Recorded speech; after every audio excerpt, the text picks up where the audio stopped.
ಹರೇ ಶ್ರೀನಿವಾಸ. ಹರೇ ಶ್ರೀನಿವಾಸ. ಈ ಕರಿಗಿರಿ ಕ್ಷೇತ್ರದಲ್ಲಿ ಲಕ್ಷ್ಮೀ ನರಸಿಂಹದೇವರ ಸನ್ನಿಧಿ, ಅದು ಅಲ್ಲದೆ ಹರಿಕಥಾಮೃತ ಸಾರದ ವಿಘ್ನೇಶ್ವರ ಸ್ತೋತ್ರ ಸಂಧಿಯನ್ನು ತಮಗೆ ಅದರಲ್ಲಿ ನಾನು ಪ್ರಶ್ನೆಯನ್ನು ಕೇಳ್ತಾ ಇದ್ದೀನಿ. ಇದು 200 ಜನದ್ದು ಒಂದು ನಮ್ಮ ಟಾರ್ಗೆಟ್ ಇತ್ತು ಮಾಡಬೇಕು ಅಂತ. ಅದನ್ನು ನಾವು ಕೊನೆಯ ಹಂತದಲ್ಲಿದ್ದೇವೆ. ಕೊನೆಯ ಹಂತದಲ್ಲಿ ನಾವು ಈಗಿದ್ದೀವಿ. ಅದು ಕರಿಗಿರಿ ಕ್ಷೇತ್ರದಲ್ಲಿ ನಿಜಕ್ಕೂ ಒಳ್ಳೆ ಒಂದು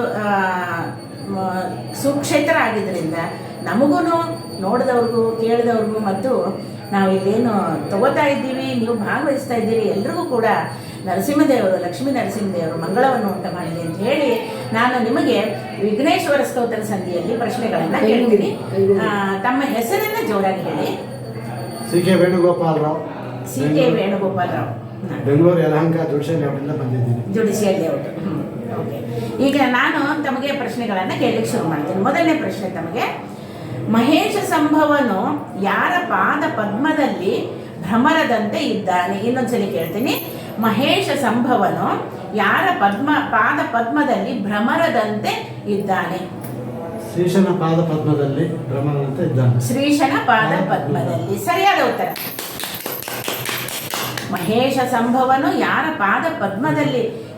ಸಾಮಾನ್ಯವಾಗಿ ಎಲ್ಲರೂ ಶ್ರೀಶನ ಪಾದ ಪದ್ಮದಲ್ಲಿ ಏನಂದ್ರೆ ಅದರಲ್ಲೇ ಮುಖ್ಯ ಅವರು ಎಲ್ಲ ದೇವತೆಗಳು. ಅವರೆಲ್ಲ ಏನಂದ್ರೆ ನಮ್ಮನ್ನ ಇದು ಇಟ್ಕೊಂಡು ನಮಗೆಲ್ಲ ಒಳ್ಳೇದಾಗಲಿ ಅಂತ ಹೇಳಿ ಅವರು ಯಾವಾಗಲೂ ಪ್ರಾರ್ಥನೆಯನ್ನು ಮಾಡ್ತಾ ಇರ್ತಾರೆ. ಅದರಲ್ಲಿ ಗಣೇಶ ಶ್ರೀಶನ ಪಾದ ಪದ್ಮದಲ್ಲಿ ಏನಂದರೆ ಯಾವಾಗಲೂ ತನ್ನ ಒಂದು ಭ್ರಮರ ಅಂದರೆ ದುಂಬಿಯಂತೆ ಈ ಹೂವಿನ ಸುತ್ತ ಹೇಗೆ ದುಂಬಿ ಸುತ್ತಿತ್ತೋ ಆ ರೀತಿ ಸುತ್ತಾ ಇರ್ತಾರೆ ಅಂತ ಮಹಾ ಭಕ್ತರಿರ್ತಾರೆ.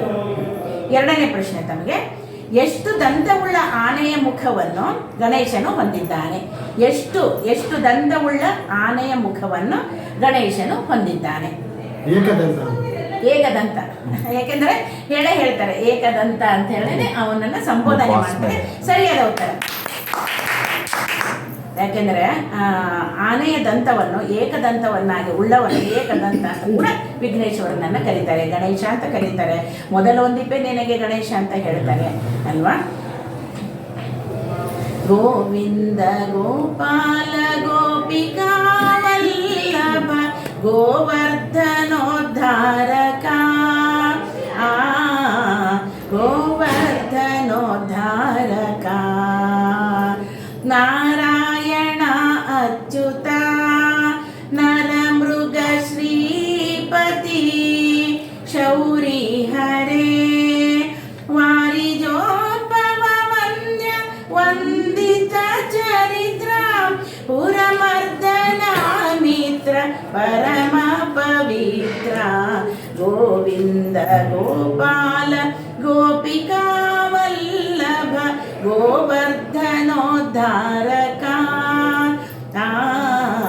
ಗೋವರ್ಧನೋದ್ಧಾರಕ.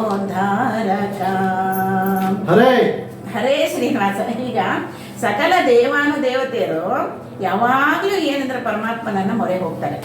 ಕಾರಣ ಏನು ಅಂತಂದರೆ ನಾವು ಕೂಡ ಅವರನ್ನು ಅನುಸರಿಸಬೇಕು ಅಂತ ನಮಗೆ ಒಂದು ಪಾಠವನ್ನು ಕಲಿಸಿದಂತೆ ಕೂಡ ಇಲ್ಲಿ ನಾವು ತಿಳ್ಕೋಬೇಕು. ಮುಂದಿನ ಪ್ರಶ್ನೆಗೆ ಬರ್ತಾ ಇದ್ದೀನಿ. ತಮಗೆ ತಮ್ಮದೇ ಆದಂಥ ಏನಾದ್ರು ಸಾಧನೆಗಳಿದ್ದರೆ ತಾವು ಹೇಳ್ಬೋದು. ಸಾಧನೆಗಳು ಅಂತ ಏನು ಅಂತ ಇಲ್ಲ, ನಾವು ನಿಮ್ಮಲ್ಲೇ ಬಂದು ಏನೇನೋ ಮಾಡಬೇಕು ಅಂತ ಹೇಳಿದ್ರೆ ಅದು ಆಗ್ತಾನೆ ಇಲ್ಲ ನಮಗೆ. ಬೆಟ್ಟಿಗೆಯವರು ನಮಗೆ ಭಾಳ ಹೇಳಿದರು, ಬುಕ್ಸ್ ಎಲ್ಲ ಕೊಟ್ಟರು, ಲಿಟ್ರೇಚರ್ ಕೊಟ್ಟರು.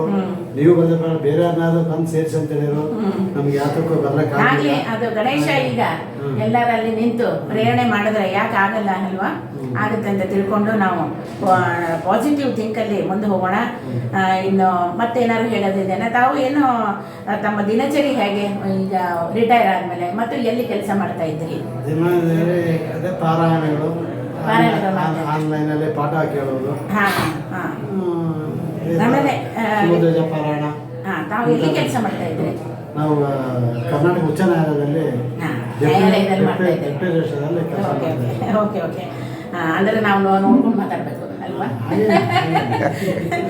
ಎಸ್, ಇವರ ಆನರ್ ಅಂತ. Okay okay. ಇನ್ನು ಮುಂದಿನ ಪ್ರಶ್ನೆಗೆ ಹೋಗ್ತಾ ಇದ್ದೀನಿ ತಮಗೆ. ಗಣೇಶನು ಯಾವುದಕ್ಕೆ ಸಾಕ್ಷಿಯಾಗಿದ್ದು ತರ್ಪಕನಾಗಿದ್ದಾನೆ? ಗಣೇಶನು ಯಾವುದಕ್ಕೆ ಸಾಕ್ಷಿಯಾಗಿದ್ದು ತರ್ಪಕನಾಗಿದ್ದಾನೆ? ಕರ್ಮಕ್ಕೆ ಸಾಕ್ಷಿಯಾಗಿದ್ದಾನೆ. ಕರ್ಮಕ್ಕೆ. ಕರ್ಮ. ಹೌದಲ್ವಾ? ಹೌದು. ಸರಿಯಾದ ಉತ್ತರ. ಕರ್ಮಕ್ಕೆ ಸಾಕ್ಷಿಪ್ರದನಾಗಿದ್ದಾನೆ ಗಣೇಶ. ಕೊನೆ ಪ್ರಶ್ನೆಗೆ ಬರ್ತಾ ಇದ್ದೀನಿ ತಮಗೆ. ಗುರುವರ ವೃಕೋದರನ ಗದೆಯಿಂದ ಸಂಹಾರವಾದವರು ಯಾರು? ಗುರುವರ ವೃಕೋದರನ ಗದೆಯಿಂದ ಸಂಹಾರವಾದವರು ಯಾರು? ಕೌರವೇಂದ್ರರು. ಕೌರವೇಂದ್ರನು. ಸರಿಯಾದ ಉತ್ತರ. ಗುರುವರನ ವೃಕೋದರ ಅಂದ್ರೆ ಇಲ್ಲಿ ಯಾರು ಕೇಳ್ಬೋದಾ? ವೃಕೋದರ ಅಂದ್ರೆ ಭೀಮಸೇನ ದೇವರು. ಭೀಮಸೇನ ದೇವರ ಗದೆಯಿಂದ ಕೌರವೇಂದ್ರನು ಹತನಾದ, ಸಂಹಾರನಾದ.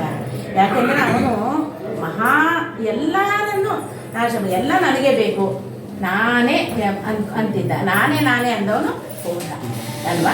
ಅದರಿಂದ ಏನಂದರೆ ತಾವು ಈ ಒಂದು ಕಾರ್ಯಕ್ರಮದಲ್ಲಿ ರಸಪ್ರಶ್ನೆ ರಥೋತ್ಸವ ಕಾರ್ಯಕ್ರಮದಲ್ಲಿ ಬಂದು ಭಾಗವಹಿಸಿದ್ದಕ್ಕೆ ತಮಗೆ ಅನಂತ ಧನ್ಯವಾದಗಳು. ನಾವು ಧನ್ಯವಾದಗಳು ತಿಳಿಸ್ತೇವೆ ಅವಕಾಶ ಕೊಟ್ಟಿದ್ದಕ್ಕೆ.